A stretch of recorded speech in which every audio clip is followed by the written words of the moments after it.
Fala galera, hoje é dia de Entre a Foice e o Martelo.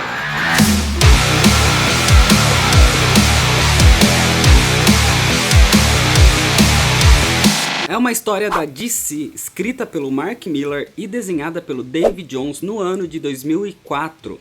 Essa história faz parte de uma série da DC conhecida como Elseworld, que seria um mundo reimaginado com qualquer tipo de alteração. É alguma coisa do tipo, e se? A história se resume em, e se a nave que trouxe o Superman quando criança, ao cair na Terra, ao invés de aterrissar nos Estados Unidos, fosse parar na União Soviética Comunista? Antes de ir para a história mesmo, se inscreve no canal, me segue nas redes sociais, tem o link aqui na descrição e já deixa seu like no vídeo. E mais uma coisa, dia 1º e dia 3 eu vou estar andando lá pela Comic Con Experience, a CCXP. Se alguém me ver e quiser, pode vir trocar uma ideia, conversar, falar um oi, o que quiser, que eu vou estar andando de boa por lá. E agora sim, senta aí. Senta que lá vem a história.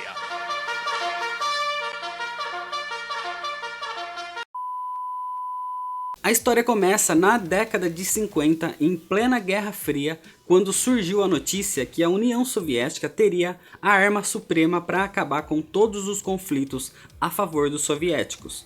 Um alienígena chamado Kal-El, ele caiu na Terra quando bebê numa fazenda na Ucrânia, território da União Soviética. Ele tem superpoderes, tipo super força, pode voar, soltar raios pelos olhos, sopro gelado e por aí vai. E ele fica conhecido no mundo como Superman. Depois de crescido, ele resolve que tá na hora de ajudar outras pessoas e vai para Moscou. Nessa época, o Superman é um novato ainda e ele trabalha para o governo do então presidente Joseph Stalin. Ele tem um coração bom e justo e é dedicado com a causa comunista do Stalin. Ele também cuida a União Soviética de qualquer ataque inimigo. Enquanto essa informação é divulgada ao mundo, nos Estados Unidos existe um cientista, o homem mais inteligente do mundo, Lex Luthor. Ele tem um intelecto extremamente superior a qualquer outra pessoa. Isso faz dele alguém muito arrogante também. Ele é casado com a jornalista Lois Lane, agora Lois Luthor. Ele se encontra com um agente da CIA, o Jimmy Olsen, e eles começam a pensar numa forma de superar o Superman para que os Estados Unidos seja superior à União Soviética. E o Luthor começa a armar um plano. O Superman é um cara bom, ele atua em diversos países do mundo evitando catástrofes, e não só na União Soviética. Então o Lex Luthor ele se aproveita disso e derruba um satélite soviético, o Sputnik, deixando ele cair em Metrópolis, sabendo que o Superman iria lá para salvar as pessoas. Durante o processo de salvar as pessoas ali, ele acaba conhecendo a Lois, de vista na verdade, mas isso foi suficiente para que existisse uma tensão emocional entre eles ali. Mas como a Lois é casada, o Superman ele respeita isso e ele só faz o trabalho dele ali e vai embora. Depois disso, o Lex Luthor ele pega os restos do satélite, já que ali teria material genético do Superman, e com isso ele começa a criação de um clone. Enquanto isso, o Superman ele conhece a Mulher Maravilha numa festa que é dada em homenagem a ele, na União Soviética. Mas nessa hora ele percebe que o chefe do governo do Stalin não tá ali na festa, mas ele tá ali perto. O nome dele é Pyotr Kozlov, eu acho que é assim que fala. E inclusive ele é filho do Stalin. Ele tá com raiva de tudo, especialmente do Superman, que com a chegada dele acabou reescrevendo a ordem de sucessão do poder da União Soviética, que logo depois do Stalin iria para ele, mas agora o comando seria do Superman, né? Tirando toda a atenção dele. A atenção em cima do Superman é tanta que ele até teve que caçar algumas pessoas que se rebelavam contra a utilização do Superman pelo governo soviético. E inclusive o Roslov, ele teve que matar um casal, deixando o filho órfão ainda criança. Guarda essa informação aí, tá? Mas o Superman diz que não tem nenhum interesse em questões políticas. O problema é que nesse momento o Stalin foi envenenado durante a festa e ele acaba morrendo. Enquanto isso, o clone que o Lex Luthor estava fazendo ficou pronto. Ele seria como o personagem bizarro. Eles armam de levar o clone para enfrentar o verdadeiro Superman. Acontece que no meio dessa luta entre o bizarro com o Superman, acontece que um míssil acaba sendo enviado para a Grã-Bretanha, e como o bizarro ele tem o DNA do Superman, esse lado da bondade ele também tem. Ele impede o original de ir e ele mesmo vai para parar o míssil. Com isso ele acaba se sacrificando, mas salva os civis do desastre que poderia ter acontecido. Depois disso, o Lex liga para Lois e fala que o casamento dele está em sério risco, que ele não vai poder mais sair do laboratório porque ele foi derrotado pela inteligência do clone do Superman numa partida de xadrez. E isso para ele é inadmissível. Ele quer dar a vida agora para conseguir derrotar o Superman de qualquer jeito. O Lex enxerga no Superman o único adversário à altura e por isso ele ignora todo mundo ao seu redor para vencer ele, inclusive a esposa Lois. Na União Soviética, o Superman encontra uma antiga amiga de infância, a Lana, e ela vê ela com o filho numa fila gigante tentando pegar comida num centro comunitário. E ele acha que aquela cena é horrível, tanta gente assim passando fome e necessidade. Ele percebe então que ele pode fazer um bom uso dos seus poderes e diz que ele vai assumir a liderança da União Soviética e construir uma utopia comunista. 20 anos se passam e as ações do Superman, que buscam trazer aos governos ordem e perfeição, se espalham pelo mundo. A utopia comunista do Superman toma conta da maioria dos países. Os únicos que continuam capitalistas foram os Estados Unidos e o Chile, que inclusive estão à beira de um colapso. A gente vê bem essa diferença entre os Estados Unidos todo decadente contra a utopia do Superman, onde não existe mais pobreza e quase nem sequer doenças. O Lex Luthor fez vários planos durante esse tempo todo para tentar acabar com o Superman, mas nenhum funcionou. Inclusive, ele tem o apoio do governo dos Estados Unidos, já que o Superman seria uma arma dos inimigos comunistas. O único que deu resultado foi diminuir e engarrafar a cidade de Stalingrado com a ajuda do Brainiac. E esse é o maior fracasso do Superman. Ele não consegue se perdoar por isso e sempre se lamenta pelas pessoas que ainda vivem naquela garrafa. A Mulher Maravilha e o Superman são uma dupla que usam os poderes pelo bem mundial. Ela é na verdade apaixonada pelo Superman, mas ele vive só pelo governo. Ele não tem tempo para ter uma vida de verdade. Enquanto isso, a gente vê a Lois sendo praticamente abandonada pelo Lex. Ele mal vê ela, mal conversam, mas eles continuam casados. Surge então na União Soviética um cara encapuzado com roupa de morcego. Um Batman soviético que começa a se rebelar contra o governo comunista. Lembra daquela criança que teve os pais mortos pelo Roslov há 20 anos atrás? Pois é, pais mortos, órfão, vira quem? O Batman. E ele explode um prédio do governo. Esse Batman é o símbolo da rebelião contra o Superman. O domínio mundial do Superman irrita o Roslov por inveja. Ele queria o poder para si. Ele queria estar no lugar do Superman como governante. Isso faz com que ele se alie ao Batman. Com a ajuda dele e do Lex Luthor, eles conseguem armar um plano. O Batman consegue capturar a Mulher Maravilha com o próprio laço dela e ele usa isso para atrair o Superman. Quando ele chega, o Batman tem uma bomba acoplada dentro do próprio corpo. E ele acende uns faróis com raios que imitam o sol vermelho que tira os poderes do Superman. O plano dá certo, o Superman apanha bastante nessa hora. Mas em certo momento, a Mulher Maravilha ela consegue se soltar das amarras e levar o que criava as luzes vermelhas para o mar da Noruega. Com isso, o Superman volta ao normal, e se não fosse pela Mulher Maravilha, o plano do Batman teria dado certo. Mas como ele falhou, ele acaba usando a bomba no corpo dele, e ele se mata.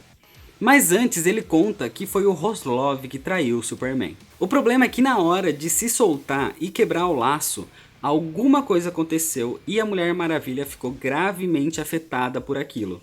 Depois disso, o Superman volta e implanta um mecanismo na cabeça do Roslov que transforma ele praticamente num robô, servindo ao Superman agora, mesmo que à força.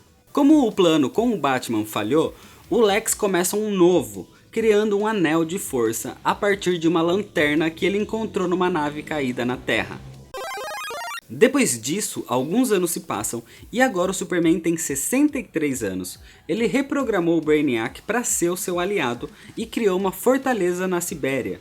O Batman virou um símbolo da luta contra o comunismo e a imagem dele é seguida por muita gente. O mundo está em ordem, quase não existem suicídios e crimes em geral. Sem falar que a expectativa de vida dos humanos agora é de 130 anos. O problema é que o Superman agora escraviza as pessoas que se opõem a ele, usando o chip implantado no cérebro para criar obediência, como ele usou com o Roslov.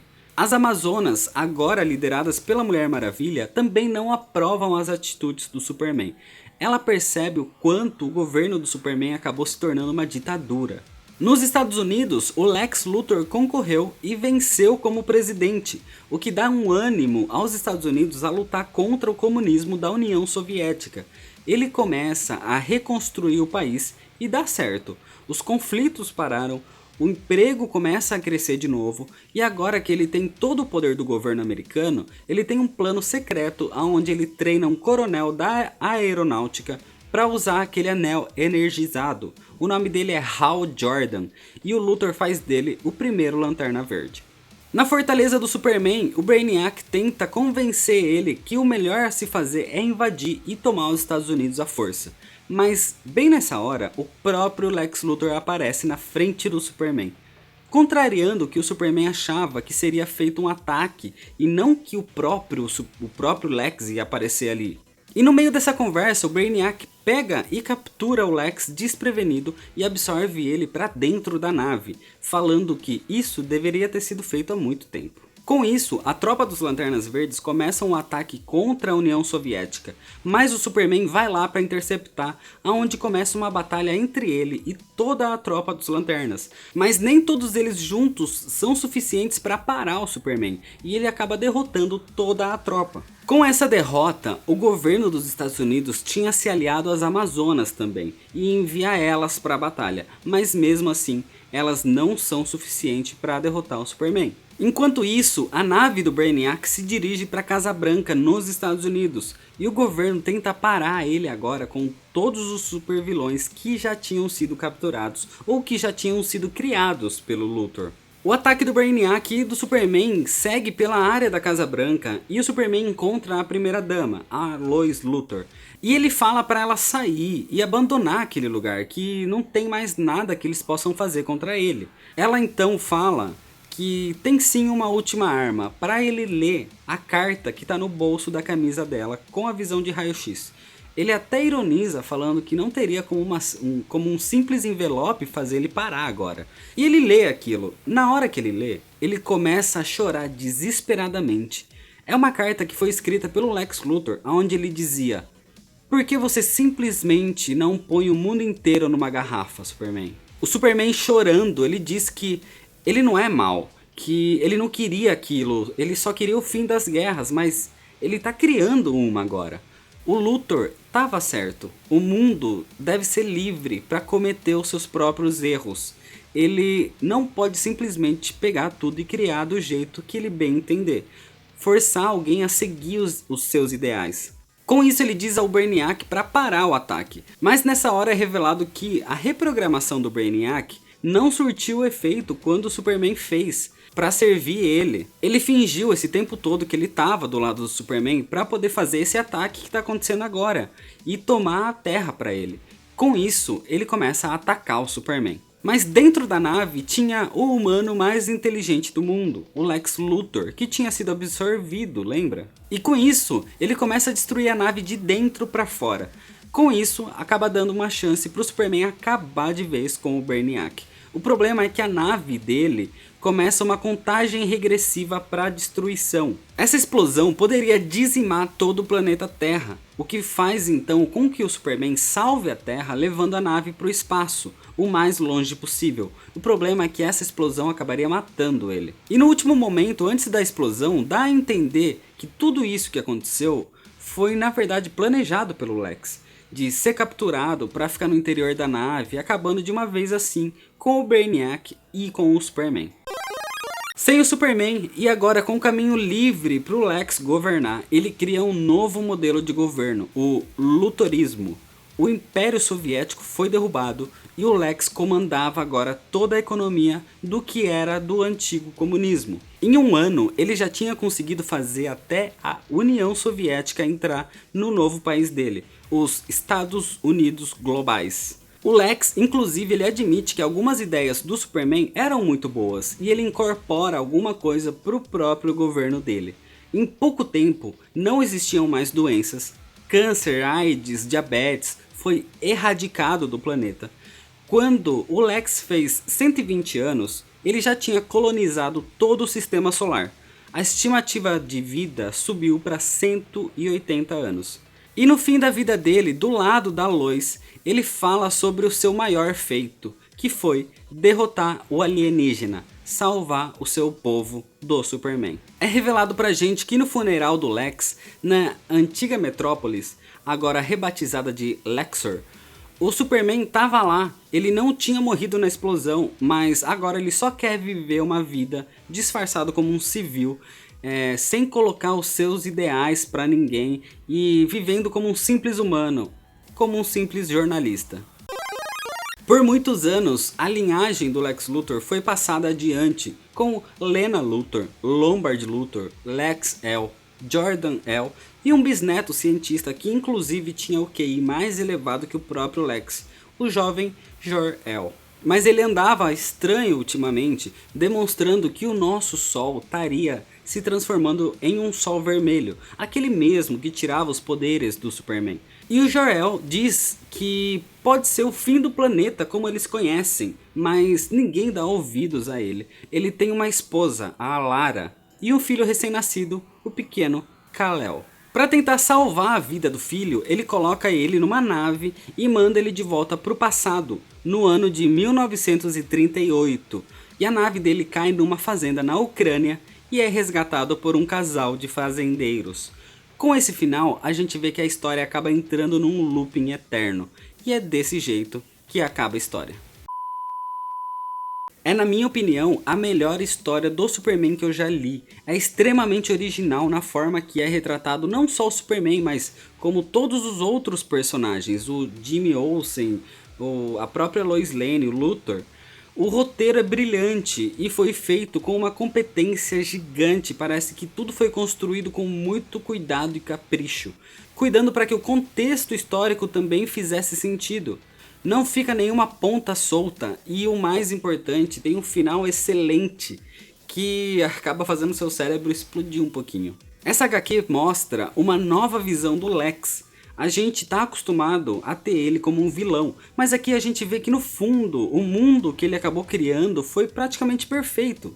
A história é pesada aqui, não é uma história que eu recomendo para uma criança, por exemplo. Tem muitas tramas sobre economia, política, inclusive essa trama do Lex, de você tentar perceber que será que o Lex realmente era um vilão? A arte aqui é legal, não é nada grandioso, não chega a ser um ponto positivo nem negativo, ela só complementa o roteiro que é maravilhoso.